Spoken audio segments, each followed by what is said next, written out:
আসন্ন এশিয়া কাপের প্রস্তুতি হিসেবে বাংলাদেশ ঘরের মাঠে নামছে নেদারল্যান্ডসের বিপক্ষে ৩ ম্যাচের টি-২০ সিরিজের প্রথম ম্যাচ খেলার জন্য আজকে। প্রশ্ন হচ্ছে, এই সিরিজে কে এগিয়ে থাকবে? বাংলাদেশ কি জিততে পারবে সহজেই, নাকি নেদারল্যান্ডস চমক দেখাবে? এই প্রশ্নটা আসছে। ফার্স্ট অফ অল, ইন্টারন্যাশনাল ক্রিকেটে এমন কোনো দল নেই যে ছোট। উনি সত্যি বলেছেন, আন্তর্জাতিক ক্রিকেটে স্পেশালি টি-20তে আসলে ছোট দল বড় দল বলে কোনো কিছু নেই। যেদিন যে দল ভালো খেলবে সেই দলই বড় দল হয়ে উঠবে, অর্থাৎ সেই দলই সেদিন জিতবে। কিন্তু বিষয়টা এতটাও সহজ না। যদি আমরা নেদারল্যান্ডসকে ছোট দল হিসেবে ধরি এবং বাংলাদেশকে ইন্ডিয়া অস্ট্রেলিয়ার মতো বড় দল হিসেবে ধরি, তাহলে আমরা দেখব যে নেদারল্যান্ডস কিন্তু সহসাই বলে কয়ে কিন্তু ইন্ডিয়া অস্ট্রেলিয়া ইংল্যান্ডের মতো দলগুলোকে হারাতে পারবে না বা হারাতে পারে না, কিন্তু তারা বলে কয়ে বাংলাদেশের মতো দলগুলোকে হারাতে পারে। সো ছোট দল বড় দল বলে অবশ্যই কিছু আছে। যদি তাই না হতো তাহলে নেদারল্যান্ড আয়ারল্যান্ডের মতো দলগুলো অবশ্যই বিশ্বকাপের চ্যাম্পিয়ন হতো, তারা হতে পারেনি। বাংলাদেশ আজকে 2 যুগেরও বেশি খেলতেছে, কিন্তু বাংলাদেশ চ্যাম্পিয়ন হতে পারেনি কোনো বৈশ্বিক টুর্নামেন্টে। সো ছোট দল বড় দল বলে অবশ্যই কিছু আছে। তিনি আরো বলেন, আমরা সবসময় খেলে জেতার জন্য এবং ভবিষ্যতে যতগুলো গেম খেলবো সব জেতার জন্যই যাও।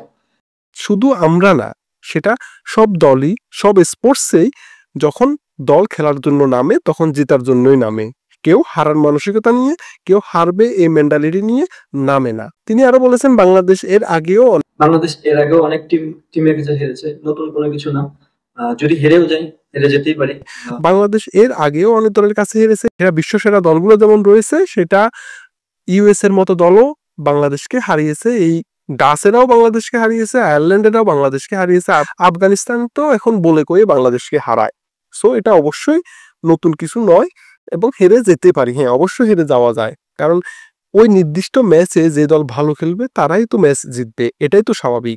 মিস্টার ক্যাপ্টেনের কথায় যথেষ্ট যুক্তিও আছে, আক্ষেপ আছে, প্রশাসা মুখে ফা কাটার ভয়ও আছে। তবে ঘরের মাঠে এই নেদারল্যান্ডসের বিপক্ষে যদি বাংলাদেশ হেরে যায় তবে সেটা বেমানানি লাগবে, যদিও আমাদের অনেকের সাথে হারার তিক্ত অভিজ্ঞতা আছে। আজকে আমরা দেখে নেব দুই দলের শক্তি, দুর্বলতা, সাম্প্রতিক পারফরমেন্স এবং এই সিরিজ থেকে কি আশা করা যায়। এই সিরিজের প্রথম ম্যাচ আজকে 1 তারিখে দ্বিতীয় ম্যাচ এবং 3 তারিখে 3 নম্বর ম্যাচটা অনুষ্ঠিত হবে সিলেটের আন্তর্জাতিক ক্রিকেট স্টেডিয়ামে। এটা বাংলাদেশের জন্য আসন্ন টি-20 এশিয়া কাপের প্রস্তুতিতে খুবই গুরুত্বপূর্ণ। শেষ বেশ কয়েকটি ম্যাচে, স্পেশালি শেষ 2টি ম্যাচে বাংলাদেশ খুবই দুর্দান্ত ফর্মে ছিল।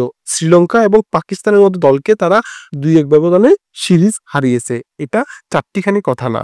লিটন দাসের নেতৃত্বে দলটা এখন অনেক বেশি কনফিডেন্ট, বিশেষ করে পাকিস্তান এবং শ্রীলঙ্কা সিরিজে আমরা তা দেখেছি। সাম্প্রতিক সময়ে ইউরোপিয়ান কম্পিটিশনে নেদারল্যান্ডস ভালো করেছে, ইতালিকে হারিয়ে তারা ফাইনাল খেলেছে। তবে সাবকন্টিনেন্টের কন্ডিশনের সাথে তাদের অভিজ্ঞতা কম, এটা তাদেরকে অনেক বেশি পিছিয়ে রাখবে। সিলেটের উইকেট সাধারণত ব্যাটিং বান্ধব, এটা মিরপুরের মতো স্লো উইকেট না। এখানে 13টা ম্যাচে 9টিতে জিতেছে শেষ করা দল। তবে মাঝে মধ্যে উইকেট স্লো হয়ে গেলে স্পিনাররা ম্যাচ ঘুরিয়ে দিতে পারে। হোম কন্ডিশনে অভিজ্ঞতা বাংলাদেশের অন্যতম শক্তির জায়গা, সেটা বাংলাদেশ না। যদি বাংলাদেশ নেদারল্যান্ডসের মাটিতে খেলতে যায় তখন নেদারল্যান্ডসই হোম কন্ডিশনের অভিজ্ঞতাটাকে কাজে লাগাবে। সো এটা সব দলের জন্যই প্রযোজ্য। তানজিম হাসান, সাকিব, মুস্তাফিজুর রহমান এবং তাসকিন আহমেদ, আর সাথে আছে শরীফুল ইসলাম, এই 4 জনের পেস আক্রমণটা বাংলাদেশের অন্যতম শক্তির জায়গা এবং প্রধান শক্তির জায়গায় বলা যায়। তবে নতুন ফেরত আসা সাইফ হাসান আর নুরুল হাসানের ফর্ম বাংলাদেশকে সাহস যোগাচ্ছে। ব্যাটিং বাংলাদেশের অন্যতম দুর্বল পয়েন্ট, কারণ টপ অর্ডার থেকে শুরু করে মিডল অর্ডার কিংবা লোয়ার অর্ডার সব জায়গায় বাংলাদেশের ব্যাটসম্যানেরা এখন অফ ফর্মে আছে। যদি কোনো কারণে টপ অর্ডাররা ব্যর্থ হয় তাহলে মিডল অর্ডার কিংবা লোয়ার অর্ডার কখনো এই চাপটা সামলে উঠতে পারে না। এটা বাংলাদেশের অন্যতম দুর্বল পয়েন্ট। ম্যাক্স ও ডাউড এবং স্কট এডওয়ার্ডসের মতো ধারাবাহিক কিছু ব্যাটার আছে। তরুণ ফাস্ট বোলার আরিয়ান দত্তের পারফর্ম করার একটা সুযোগ এখানে রয়েছে। এশিয়ান কন্ডিশনের অভিজ্ঞতা কম, দলের গভীরতা এবং স্কোয়াড ব্যালেন্সও তুলনামূলক দুর্বল। মুস্তাফিজুর রহমানের স্লো আর মারাত্মক হুমকি, সো তার দিকে আলাদা ফোকাস থাকবেই। মেহেদী হাসান স্পিনে একটা ভরসার নাম হতে পারেন। পাওয়ার প্লেতে তানজিদ হাসান তামিম কেমন স্টার্ট করতে পারেন সেটার দিকে একটা আলাদা নজর থাকবে বা ফোকাস থাকবে। ক্যাপ্টেন লিটন দাস কতটা ব্যাটসম্যান লিটন দাস হয়ে উঠতে পারেন সেটাও একটা বিষয় থাকবে। ম্যাক্স ও ডাউড শেষ 5 ম্যাচে 225 রান করেছেন তিনি, সো সে আলাদাভাবে নজর কাড়বে। স্কট এডওয়ার্ডস মিডল অর্ডারে অন্যতম ভরসার নাম। আরিয়ান দত্ত স্পিন এবং ফেস দুই দিকে তার একটা চমক তিনি দেখাতে পারেন। র্যাঙ্কিং, ফর্ম আর হোম কন্ডিশন এবং অভিজ্ঞতা সব দিক থেকে বাংলাদেশ অনেক বেশি এগিয়ে থাকার কথা এবং এগিয়ে থাকবেই।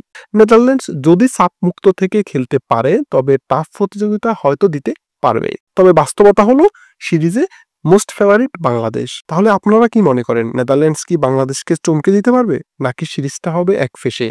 কমেন্টে লিখে জানান। আর সকল ধরনের স্পোর্টস আপডেটের জন্য সঙ্গে থাকুন। ধন্যবাদ সবাইকে।